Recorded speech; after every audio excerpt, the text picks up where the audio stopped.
Mad Shades. No, but he's in. Dark Shades and Advil. No, last night was mad. And last night was semi-real. That's Ja Rule, who is in here to promote a new book, Unruly. Yeah. The highs and lows of becoming a man. Why? Why are we doing this? Why, Ja? Why? No, the reason why we are doing this, and this is a real good reason. You know, people may look at it all types of other ways, but when I was in jail, I seen a lot of young black men like me, like myself, going through a lot of, going through the struggle. And they really didn't have no plan of what they were going to do when they got out. Letting me further know that my situation is unique, and young black men like myself that have made it out, we have a unique situation. Sure. The opportunities was there. You know, we had the drive to you know what they say when perseverance meets that's not the is it planning meets perseverance planning meets prosperity, success, or whatever the saying is. But that's what I noticed. One of the dude's plans when he got out of jail. Now you got to hear this. Is some funny shit. I can't curse, can I? Go ahead. You curse with. This is some funny shit. He said, so we were all talking about what we're gonna do when we get out. And he said, yo, you know what I'm saying? When I get out, I'm going right down there, Diamond District. Wait for like a Bentley or a Phantom or something to come by, and I'm gonna jump in front of it. That's your plan, my That G? was his plan. And jump in I front of swear it. to God. And I looked at him. I said, yo, are you serious? Like, that's your plan, nigga? Like, that's your plan to get some money when you get home? He was putting that together. He was putting that together for 4 years. John, you also had a father in your life, though. Absolutely. I mean, one of the first lines. I'm just thumbing right now. I had jumped on earlier to do the music section, and we'll get to that. But the first thing, 4 years old, you remember your father talking to you and pushing you. But the next year he was gone. Right. You know what I'm so saying? that hurt. That left some anger. You know, it made me grow up faster. You know, and it made me want to be different, very different from the way he was. You know, he was very abusive, to himself and to my mother. With drugs, and everything, drugs, and he was slinging coke and sniffing coke, and he was a wild cowboy. You know what I'm saying? And this is early '80s, mid '80s. Yeah, 80, 81. You're right, 80, 81, early '80s. Yeah, so that was that was his MO. He was a wild dude, and a lot of black men, because my father was in the same place, but he was hustling and doing, and he had accomplishments, right? Yeah. But he was into the revolutionary thing, but a lot of black men after Malcolm, Martin, got killed. The '70s was a time of getting high and partying, which was the precursor to crack of the '80s. Yeah, absolutely. And a lot of our fathers got caught up in that because they were depressed, and like you talked about the struggle just a second ago, and the black man struggle of figuring out your place in this world where sometimes just a regular job doesn't make you proud. Right, absolutely. So they start hustling. Long story short, I really wanted to write this book to let people know that I'm just like you. I go through struggles, I go through pain, I go through ups and downs. Even though I've had a great career and things have gone great for me, things have gone bad for me too. But the one thing that I keep doing is I keep my feet moving. I keep, I keep what does pushing. that mean? I keep going. You know what I'm saying? I'm not gonna never quit. I'm not gonna let nothing stop me. I'm gonna keep hustling. I'm gonna keep doing what I'm doing to be successful. But is that phone calls? Is that meetings? What is that? What is that for you? It entails a lot of things. Creativity, phone calls, meetings, setting up new opportunities for myself, reinventing myself right now as a different, artist from what I was when I first came out. Because some people just moving their feet down 125th back and forth. They just on Queens Boulevard walking back and forth. Well, I'm getting things done, Daddy. But that's not. I just wanted to clarify that's not what you're saying. Literally moving. It was when I mean keep your feet moving, I mean keep active, keep busy, keep your dreams and hopes alive, and keep working towards them. And it's like anything else, man. It's hard to be the man that won't quit. You understand? So I'm here. I ain't going nowhere. You know what I'm saying? But you in this book, you say that you and your team beat 50 Cent Absolutely. Abso-fucking-lutely. And now this is the first I'm ever hearing about this. No. I've said this plenty of times. Nobody was listening. You understand what I'm saying? Okay. That's what happens. When one side, it was publicly, and I'm not speaking on either side, publicly, it was a dominant victory for 50. That's the public perception. That's the public perception. So if you were saying something else, they weren't listening. You were being shouted down. Or nobody believed you. Right. Because I remember, I remember a moment of bringing paperwork up to Hot 97. Oh, that's right. That had 50's name. Yes, I remember that. What's the other dude's name in the group? Yayo. Yayo's name. I think his name's Juan Bernard. His real name. I don't know. But anyway, I had actual factual documents of them having a restraining order against us. And you know, people said, "Oh man, he doctored that, man. He made that up in the lab, man." So in this I don't book, got time for shit like that. In this You book, know what you I'm say saying? that you and your crew beat up 50 Cent in Atlanta. How does the story go? Absolutely. Or actually, Laura, you have it, don't you? You have a piece. But right here. you don't got to read it. I give it to you. I give it to you, baby. All right. We like Laura's voice. Sometimes I we just give have it to you. talk. No, it's okay. So what I happened was, I see him in Atlanta. You know what I'm saying? A mutual friend of ours named Chaz. He sees me. Black Hand Chaz. Black Hand Chaz. Queen. Uncle Chaz, yes. He sees me outside of the hotel before 50 rolled up. And he's like, "Yo, Ja, 50 just want to talk to you about the whole situation that's going on. Will you talk to him?" I was like, "Chaz, I ain't got no problem talking to homeboy. You know what I'm saying? When I see him, we'll talk." So he pulls up a little bit later. Now, I got like a little bat. You know what I'm saying? That's, around my neck or whatever. I'm holding the bat like this. But why? Why did you have that bat? You know how it was back in the days. You performed with little stupid shit like that, gloves, bats, true. all types of silly shit. You was on your naughty by nature. Yeah, I was on my naughty. I was on my naughty at the moment. You know what I'm saying? I had a little bat and some gloves, and that was whatever. So I see him. He pulls up. So we get to talking, and the talk got heated because I got mad and I started screaming at him and telling him that he was a bitch and this, that, and the third. And so he swings at me. You know what I'm saying? He caught me a little bit. You know what I'm saying? But I dipped it and then hit him with the bat. Boom! So now we start tussling. We tussling. Now my niggas is there. He got a few niggas with him there.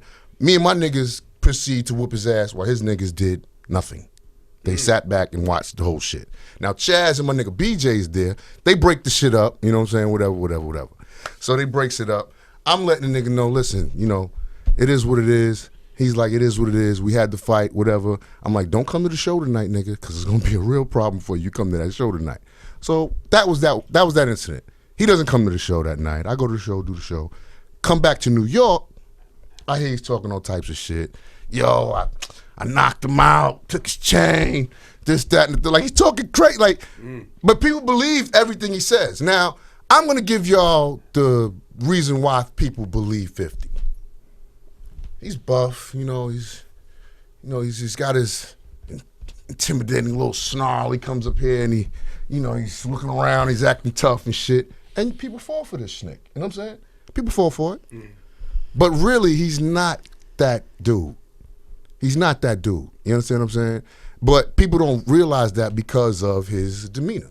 But now that you putting this back in the book, right? And you sitting here talking right now. I'm just talking actual factual. Does this escalate again now? Like, because the way you talking, I'm seeing he gonna watch this, he gonna feel some type of way. He can feel any type of way he wants to. That's what I'm saying. I don't care. You know what I'm saying? It's what happened in the past. What's done is done. It is what it is. But now here's the interesting thing. Okay. See, now I say all of these things and people are like, "Hey man, y'all fronting, man, this, that, that." All right, whatever. I don't give a fuck. Here's the interesting thing. So I'm watching Big Boys morning show. I can say Big Boys. Yeah, that's Big Boys family. all good. That's family. It's family. I'm watching you can say anybody you want. Man. I'm watching Big Boys morning show the other day. 50's on there. So he's talking about the incident. So what does he get to start saying? What people don't understand is, I'm the victim. They don't see the slap before the shot and all this other crazy shit. You know what I'm saying? So I'm watching and I'm interested now. I'm like, what the fuck is he talking about? Where's he going with this? His next line after that was, I wasn't born with a shot in my face with a dimple.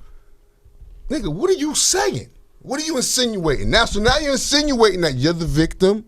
Well, he was shot 9 times. All right, this is what I'm saying. So now when I say in the book that he insinuated to the feds and to the authorities that Murder Inc. and whoever had something to do with him being shot, people say Ja's crazy. I'm not fucking crazy. I'm telling you what homeboy did. So are you still frustrated by the situation? I'm not frustrated. I don't give a fuck about it anymore. But you do want the facts there. No, I wrote a book about my life. I had to put the story. You can't. That's not a Ja Rule book. If Ja You know Rule what I'm writes a saying? book and doesn't include it, it's exactly. not a book. If I don't put this in the book, are y'all mad at me? Yes. No. This But is I'm what also saying. but I'm also looking at your mannerisms too. And and do you think that you? I'm just telling the story, Ebro. You don't harbor nothing. I don't care anymore. I don't care anymore. But you seem very passionate about it. Because I'm trying to get past it, and every time I get on and say, adult things, he gets on and says childish shit, which makes me seem like, yo, what's wrong with this dude? You know what I'm saying? Mm-hmm. Like he think he was on y'all show, mm-hmm. and we talking about the airplane incident. And he's like, yeah, I was getting up, walking around, and make him nervous. Like, come on, man. Are you serious, man? Like you thought you guys were. Now, the reality of it is he might have been. I don't know. I was asleep on the flight. You know what I'm saying? So he might have been walking. I don't know. So you remember seeing him? Of course I seen him. As soon as he got on the plane, he sees me. I see him. He says, hey, what's up? I was like, all right, what up? And that was it. He went and sat in his seat. You took a nap. Pulled out his laptop. Was doing shit on his laptop, him and his man. Because nobody's starting shit on a plane. Nobody wants that problem. Who's even really thinking about it, though? Right. Like, you know what I'm saying? But if you had a problem with me, if that was your issue, I ain't want to do nothing while we was on the plane. That's a federal crime, and that's a federal case. And all right, we get off the plane. We go outside. You know what I'm saying? We go by baggage claim. You know what I'm saying? Like, nigga, if there's a problem, nigga, we can. There's outside to this building. You understand what I'm saying? But is there a problem? No, this is what I'm trying to say. That's the point I'm making. But it's he all tries in the past. but he gets on and tries to, you understand what I'm saying? Make his little schnick. Rosenberg, keeping it going. I want to flip it a different direction. Tell us something positive about 50 Cent. What's something that you admire about 50? We know some of the things that irritate you. There's nothing that I admire about him. Nothing. His character, nothing. You know why? Business acumen? All right, yeah, he's good at what he does business-wise. I'll give him that. You know what I'm saying? I give him his first album was a good album. I give him that. His music. I give him that. Everything after that was going downhill. That G-Unit album, stop, John. It was all right. There was some G-Unit joints. It was all right. It was all right. Stop your shit. It was all right, there was some bro. heat in there, it man. was all right, yo, bro. Did I ever tell y'all the story? Yo, when John, right. Remember we was at the pool party in Miami and Jabba was on the set? You remember that day? We was out there with Fat Joe. And I was standing by the turntables and we was playing 50 Cent records. John came over to the table, was like, yo, what the fuck is up? Stop it, E-Bro. He threw on a 50 Cent diss record. But I was like, my nigga, there's a difference. There's a difference. I was like, yo, John, don't do that, man. There's we here having a good time. Was it a diss record? I don't remember, but yes, it was, E-Bro. But there's a difference. You right. You know what I'm saying? So I don't even think we knew you was there. But here's what I'm saying. No, he knew. He knew because when I was walking through the crowd, you know what I'm saying, people was showing me love. Oh, what up, woo. And then all of a sudden comes on a 50 Cent diss record. So now let me tell you how I take that. So you thought that was planned? You thought we planned to throw that record on? No. I'm gonna tell you how I take that. All right. If you see me in the building and you throwing a 50 Cent record, no problem. Who cares? He's got hot records out there. You're gonna play them, of course. Cool. If you throwing a 50 Cent diss record, you trying to start some shit. You trying to disrespect me, B. Look, you 100. I'm not. You understand what I'm saying? I don't remember what record it was, but I at the time I don't remember what record it was, but I was like, man, we playing the hot 50 Cent joints, man. Yeah, I don't mind that. But if you play a diss record, I'm gonna take that as okay, homeboy. You think it's like that, so I'm gonna show you it's not like that, my nigga. No. Hey, yo, and I was like, hey, wait, we cool. It was girls in bikinis. We having a great time. That's what I was saying. I'm having a good time at the party. We're having a good time, and then whatever. But what I'm saying is, we all got goons. You know what I'm saying? You got goons. I got goons. Everybody got goons, man. Everybody got guns, man. We all got guns. We all got goons. Yeah. It's you know what I'm saying. It's nothing to know that and to say that. Right. You understand? But for people to look at this situation like like I was the sucker in this situation. It's just not so. You understand what I'm saying? Right. And in the book, Unruly, on shelves right now. Y'all can get it yourself. Y'all can get it yourself. But there's other things in the book that is great stories. Does it start from the beginning? I talk about Superhead being a prostitute. I was just going to say that. You know what I'm saying? We have good stories in the book. Now, did you know Superhead when she was when Kool G Rap and her was together? Did you know? No. You don't know her back that far. No, I don't know that far. Yeah, because I met her when she was in L.A. Because a lot of people don't know G-Rap put her in the game. And keep in mind, Ja Rule is from Queens, and the last thing he's ever gonna do is say something that in any way would refer to disrespect at Kool G. No, I haven't. Nah, Kool G Rap's my dog. I love Kool G. That's my dog. So you didn't know until then. Did you receive Superhead from Superhead? Of course. Of course not. Of course not. Of course not, Ebro. Of course not. You stop it right now. Of course not, Ebro. You alligator souffle that pussy. You better stop lying to me, my nigga. Yo, stop it, Ebro. You stop lying, my nigga. Don't put that on me, man. Don't put that on me. Mad niggas ran through them draws, my nigga. I wasn't one of them. But didn't she admit that in the book? In her book? Didn't she admit that in her book? She said a lot of things in her book. She said a lot of shit. She said a lot of shit in her book. She fucked everybody according to her. She put a lot of shit in her book. Okay, but let's jump ahead. Let's go back to Queens. All right. Slow Bucks 50 Cent. Slow Bucks 50 Cent. Are you aware of that scenario? You being, I mean, I know you still have family there, people there, and I'm sure you've heard the talk. Of course I've heard all the talk. Of course I've heard it all. You have a relationship with Slow? I don't know Slow like that, but I you know Soup is my man, the dude that's behind it. That's my homie. That's my family. So you don't have any opinion on what transpired at Summer Jam? I really don't care. You know what I'm saying? Right. But it's one of those situations where, you know, it's an unfortunate situation. Yeah, I didn't like it at all. Yeah, I mean it is what it is. But you know, it's funny because I'm not at all condoning anything that 50 does. You know what I'm saying? Because me and him don't rock like that. You know what I'm saying? But I understand his plight with Slow, with the whole his son. Yes. You know, putting his son on Instagram or whatever. Right. So I understand that. You know, you don't play with the kids. When we get down to the kids, it becomes a different issue. You know what I'm saying? But you know, shit happens, man. It's hip hop. I just that's real. That was the realest thing. You know what I'm saying? Shit happens. It's hip hop. It's hip hop. I just, you know, Slow has a great movement, and I think he's been positive. And you know, I always try to. I like Slow. Yeah, I like Slow. I try to coach cats. This Summer Jam is a different level of stage, right? Yeah. And if you ain't got no business, like you don't have a song and you're not performing or it's not your time, don't just go up there hanging out anyway. You know, so, and I talked to Slow about that, and we have a great relationship, so, you know, hopefully things. That ain't none of my business. I'm going to sip this tea, though. Exactly. He's just sipping the tea. I'm sipping tea, yeah. I'm going to sip this tea, though. two more sugars, please. It seems like we're moving past that issue, though. It seems like it's going away. No, it does. It does feel like it's moving away. Unruly, Ja Rule's book. Any movies coming out, my G? What you working? Because every time I reach out to y'all, Ja's in Pittsburgh with Adrian Balan filming a movie. Nah, I got a lot of things I'm doing right now. I got a movie franchise that I'm working on right now with, you know, my family over there at Flavor Unit. And Shakim, what up, man? Big Shy, what up, baby? Queen, what's up? You know, so we working putting that together. That's gonna be real crazy. Coming probably next year sometime. Would you, Ja? You were influenced by Tupac. I think I love Tupac. We know you love Tupac. Would you have any interest, and would you see the Tupac Broadway show? Holla if you hear me. Yes. I wanted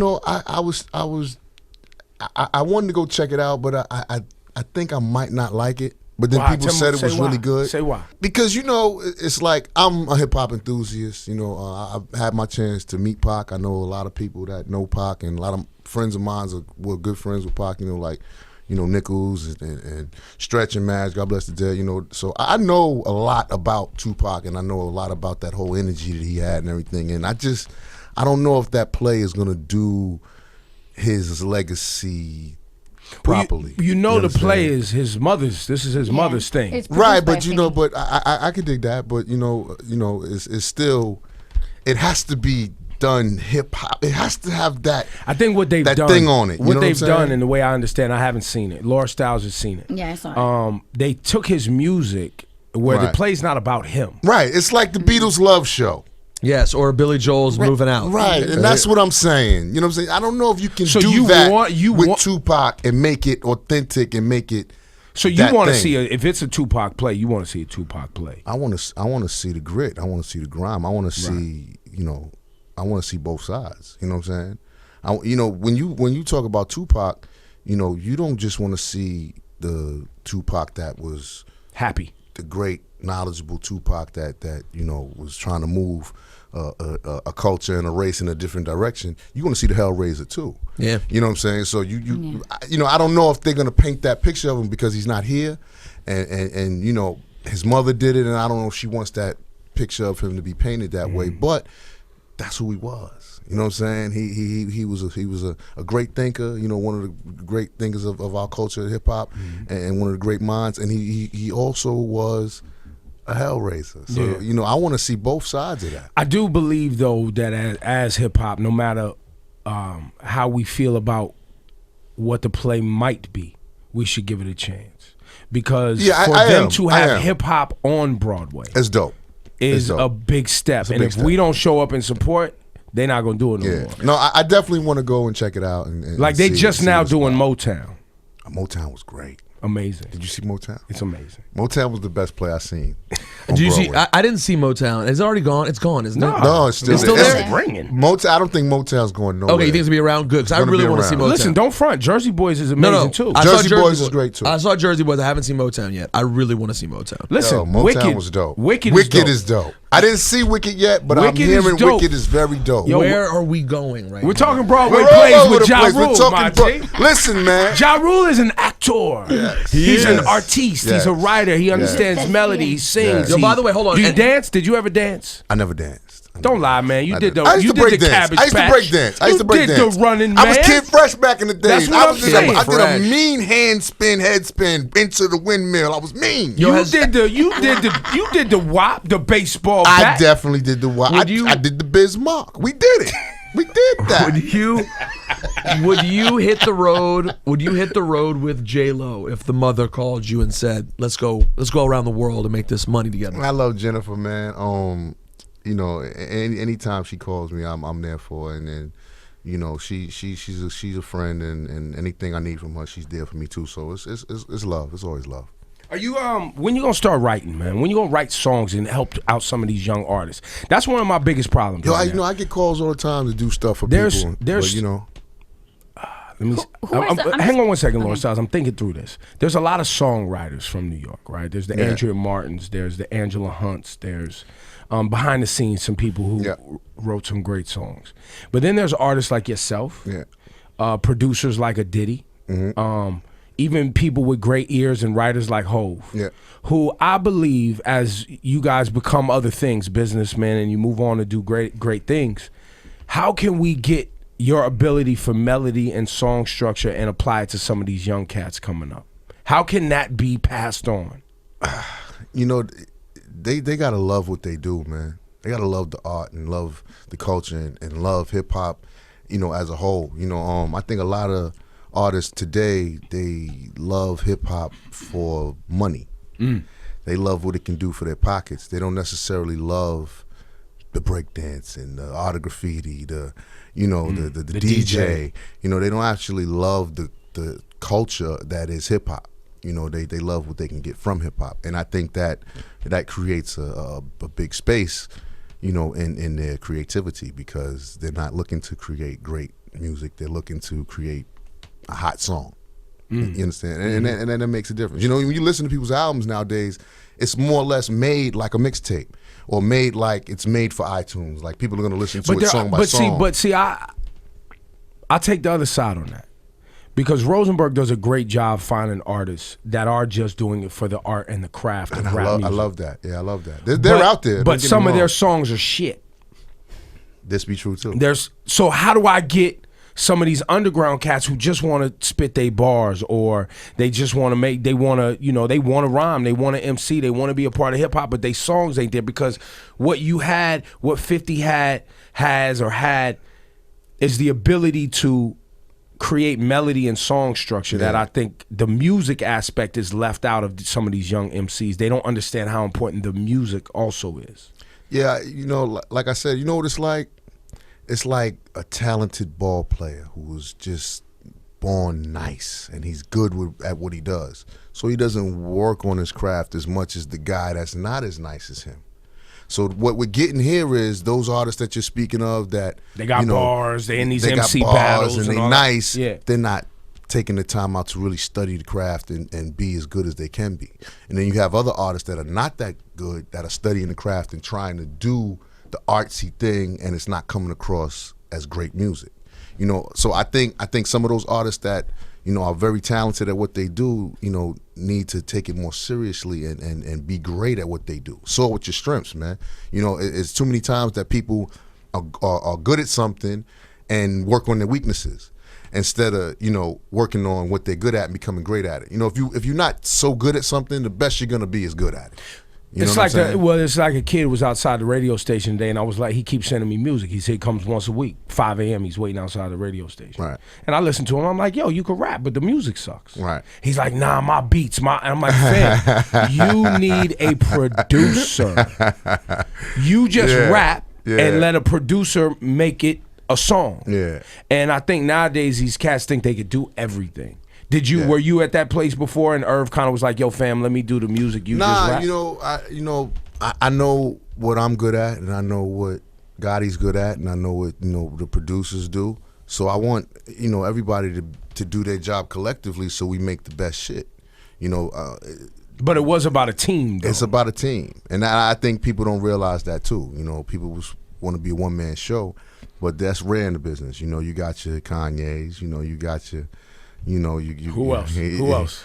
Well, Redman was that when he was then. He was doing the beats and but he still had Rock But he still had Rock while he still had East Sermon. It's still a team effort. Even Kanye, he works with Ron Iver and this. He works with a lot of different people. And people even write his rhymes sometimes. Stop it. Real talk. Stop it. Yes. Stop it. John's just saying you're not supposed to say that stuff like out loud like that, like blatantly. Kanye's talked about people helping him with his rhymes. Are you for real? I didn't know that. Yes, that's not like a.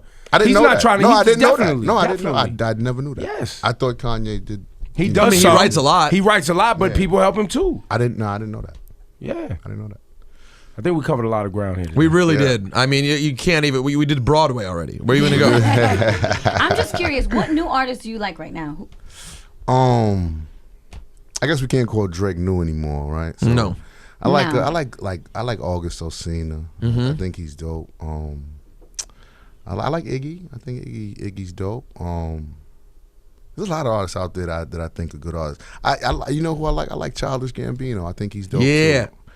But he's on that other side where he's really artsy and creative, and I like that about him. He's different. You know what I mean? But there's a lot of artists out there that I think are dope. Meek is dope. Meek is dope. Yeah, there's a lot of artists out there. What about Nicki Minaj? I didn't hear you answer. Nicki's not new no more either, but I love that's Nicki. true. She's not really new. But she's dope too. Yeah. What about Troy Ave? I like Troy. I like what he's doing. For New York. It's early in the game. It's early in the game for him. You know what I mean? But I think him too. He could get in with some new producers and just broaden his sound. Yeah, and bring it all to the forefront. But he's definitely doing his thing. The book is Unruly. It's Ja Rule. Listen, man, one of our great songwriters. Yeah, and let me tell you something. My new album that I'm making is very dope. But I'm taking my time because the first 2 records I put out wasn't right.